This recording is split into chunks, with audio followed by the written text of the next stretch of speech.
Is your child actually tender-headed, or are those braids or cornrows too tight? We've all heard the term of tender-headedness or a sensitive scalp, and while many of us do have sensitive scalps, a lot of the time the sensation is from the braids or the cornrows being too tight, being in a tension state for a really long time, which can actually cause permanent hair loss. Constant tight pulling of the hair follicles can trigger something called traction alopecia, and there are two different steps when it comes to traction alopecia. There are early signs of traction alopecia and there are late stages of traction alopecia as well. So what we want to do is capture the uncomfortable feeling of the tension and the tightness of the style earlier rather than later, so that we can prevent the potential of permanent hair loss. And this isn't something that happens straight away. It will be over time, when there's repetitive pulling on the follicles, that you'll start to see signs of tension being too tight around the hair follicle. For example, you might find white bumps, small red bumps, itchiness, soreness, and complaining that the hair is pulled too tight, or even headaches, which is not what we want.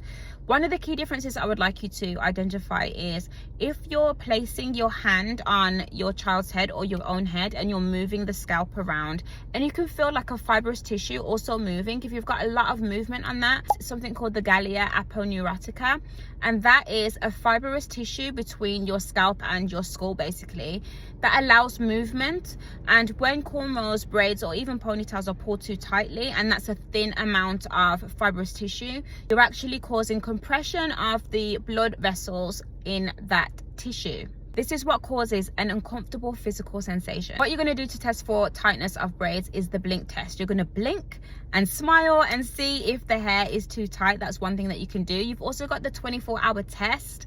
If your hair or scalp is still feeling uncomfortable after 24 hours, that is a key sign that those cornrows and braids are too tight. The third thing I want you to check for is the hairline check. Are we noticing that there's a lot of pulling, or something called tenting, where you're seeing lots of hair strands being pulled into one point? They are key signs that cornrows or braids are way too tight for your scalp.